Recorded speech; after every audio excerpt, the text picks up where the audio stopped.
여러분, 비트코인을 넘어서서 아예 인터넷의 다음 시대를 열고 있다는 평가를 받는 기술이 있습니다. 오늘 바로 그 기술, 이더리움의 세계로 한번 깊숙이 들어가 보겠습니다. 자, 모든 건 여기서 시작됐죠? 2009년에 사토시 나카모토라는 미스테리한 인물이 비트코인을 세상에 내놨어요. 이게 뭐였냐면 은행 같은 중앙기관 없이도 작동하는 최초의 디지털 자산이었던 거죠. 와, 이건 정말 그 자체로 혁명이었습니다. 그런데 여기서 한 걸음 더 나아간 질문이 나옵니다. 좋아, 돈은 탈중앙화했어.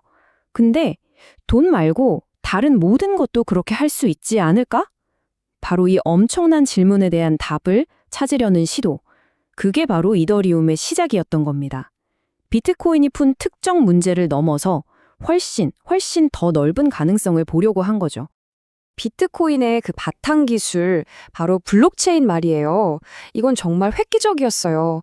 근데 문제가 뭐였냐면 그 프로그래밍 언어가 일부러 아주 제한적으로 만들어졌다는 거예요. 딱 한 가지.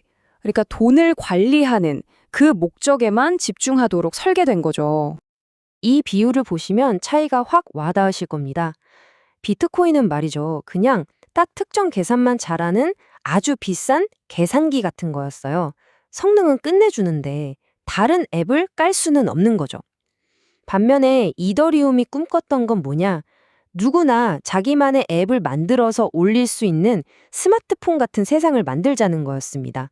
차이가 엄청나죠? 조금 더 구체적으로 들어가 볼까요? 비트코인의 스크립트는요, for나 while 같은 복잡한 반복문 실행이 거의 안 됐고요. 거래 금액을 세세하게 컨트롤하는 것도 힘들었어요. 그리고 거래 상태 정보도 그냥 썼다, 안 썼다. 딱 이 두 가지만 알 수 있었죠. 심지어 블록체인 자체에 있는 중요한 데이터, 예를 들면 타임스탬프 같은 것도 읽어올 수가 없었어요. 그러니까 이런 제약들 때문에 다양한 앱을 만들기에는 근본적인 한계가 딱 있었던 겁니다. 자, 바로 이런 한계들을 박살내기 위해 등장한 게 바로 이더리움입니다. 이건요, 애초에 설계부터가 달랐어요. 처음부터 프로그래밍이 가능한 블록체인을 만들자, 이런 완전히 새로운 개념의 플랫폼이었던 거죠. 이더리움의 핵심, 진짜 혁신은 바로 블록체인의 튜링 완전이라는 프로그래밍 언어를 그냥 넣어버렸다는 겁니다. 이게 좀 어려운 말인데 쉽게 말해서요. 그냥 컴퓨터로 할 수 있는 모든 계산을 다 할 수 있는 언어라는 뜻이에요. 대단하죠? 이걸 통해서 개발자들은 이제 단순한 돈 거래를 넘어서 아주 복잡한 규칙과 조건을 담은 스마트 컨트랙트라는 걸 만들 수 있게 된 겁니다.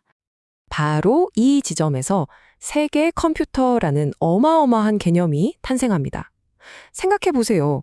전 세계에 퍼져 있는 단 하나의 거대한 탈중앙화된 컴퓨터가 있는 거예요. 그리고 누구나 이 컴퓨터 위에서 돌아갈 코드를 짤 수 있고 그 실행 결과는 네트워크에 참여한 모두가 보장해 주는 거죠. 정말 멋지지 않나요? 자, 그럼 이 거대한 세계 컴퓨터 대체 어떻게 돌아가는 걸까요? 궁금하시죠?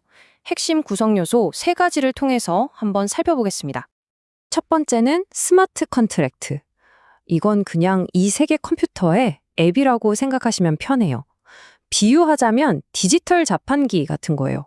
우리가 자판기에 딱 맞는 돈을 넣으면 약속된 음료수가 반드시 나오잖아요? 그것처럼 정해진 조건이 딱 맞으면 약속된 결과가 자동으로 실행되는 프로그램입니다. 제일 중요한 건 한번 블록체인에 올라가면 그 누구도, 심지어 만든 사람조차도 그 규칙을 맘대로 바꿀 수가 없다는 겁니다. 두 번째는 가스입니다. 이건 세계 컴퓨터를 돌리는 연료라고 할 수 있어요. 근데 이게 그냥 수수료가 아니에요. 아주 중요한 역할을 합니다. 이게 바로 네트워크를 보호하는 핵심 안전장치거든요. 모든 계산 단계마다 아주 작은 비용, 즉 가스를 내게 만들어서 누군가 악의적으로 무한반복 같은 코드를 돌려서 네트워크 전체를 다운시키려는 공격을 원천적으로 막아버리는 겁니다. 돈이 너무 많이 드니까요. 자, 그래서 스마트 컨트랙트가 실행되는 과정을 보면요. 간단해요. 사용자가 이거 실행해주세요 하면서 가스를 내고 트랜잭션을 보내요. 그러면 네트워크에 있는 모든 컴퓨터, 즉 노드들이 그 코드를 똑같이 실행하고 결과를 서로 비교, 검증합니다. 결과가 다 똑같네? 확인이 끝나면 그 결과를 블록체인에 영원히 딱 기록하는 거죠. 자, 여기까지가 기본 원리였고요. 이제부터가 진짜 재밌는 부분입니다. 그래서 이 세 개의 컴퓨터 위에서 도대체 뭘 만들 수 있는 걸까요? 이 기술이 실제로 어떤 가능성의 문을 열어주고 있는지 한번 보시죠. 먼저 금융의 판도를 바꾸고 있는 디파이가 있습니다. 은행 같은 중개자 없이 사람들끼리 직접 돈을 빌려주고 빌리는 게 가능해졌어요. 또 기업이 주식을 발행하듯 누구나 자신만의 토큰이나 디지털 자산을 만들 수도 있고요. 심지어 내 자녀가 20살이 되면 이 지갑에 있는 돈을 자동으로 보내줘 같은 복잡한 규칙을 가진 스마트 월렛도 프로그래밍할 수 있게 된 겁니다. 정말 대단하죠? 여기서 끝이 아닙니다. 심지어 인간이 모이고 협력하는 방식 자체를 바꿀 수도 있어요. 대표적인 예가 바로 다오라고 불리는 탈중앙화 자율조직입니다. 이게 뭐냐면요. CEO나 사장님 같은 중앙 리더가 없어요. 대신 코드로 짜인 규칙과 구성원들의 투표만으로 모든 게 투명하게 결정되고 운영되는 그런 새로운 형태의 조직인 거죠. 그리고 이 가능성은 금융이나 조직에만 머물지 않아요. 구글이나 아마존 같은 특정 회사에 의존하지 않는 파일 저장소도 만들 수 있고요. 미래에 어떤 일이 일어날지 예측하고 베팅하는 시장도 만들 수 있죠. 심지어 운영자가 절대로 조작할 수 없는, 그래서 완전히 공정한 도박이나 게임 같은 엔터테인먼트 서비스까지도요. 정말 상상하는 건 뭐든지 만들 수 있는 그야말로 무궁무진한 세상이 열린 겁니다. 자, 그럼 이 모든 것들을 종합해 볼 때 이더리움이 궁극적으로 그리고 있는 큰 그림은 대체 뭘까요? 핵심은 바로 이겁니다. 이더리움은 그냥 또 하나의 새로운 암호화폐가 아니에요.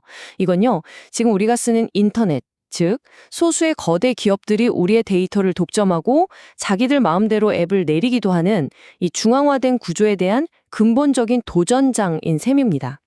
앱이 만들어지고 데이터가 관리되는 방식 자체를 완전히 뒤바꿔서 그 통제권을 다시 우리 사용자들 손에 돌려주려는 아주 거대한 비전의 일부인 거죠. 결국 이더리움은 완성된 제품이라기보다는 뭐든지 그릴 수 있는 거대한 하얀 캔버스에 가깝습니다. 그리고 우리 모두에게 이런 질문을 던지고 있죠. 그 누구도 검열하거나 멈출 수 없는 애플리케이션을 만들 수 있다면 당신은 무엇을 만들 건가요? 이 질문에 대한 답은요, 바로 지금 이 순간에도 전 세계 수많은 개발자들의 키보드를 통해 쓰여지고 있습니다. 정말 흥미진진한 시대를 살고 있는 것 같지 않으세요?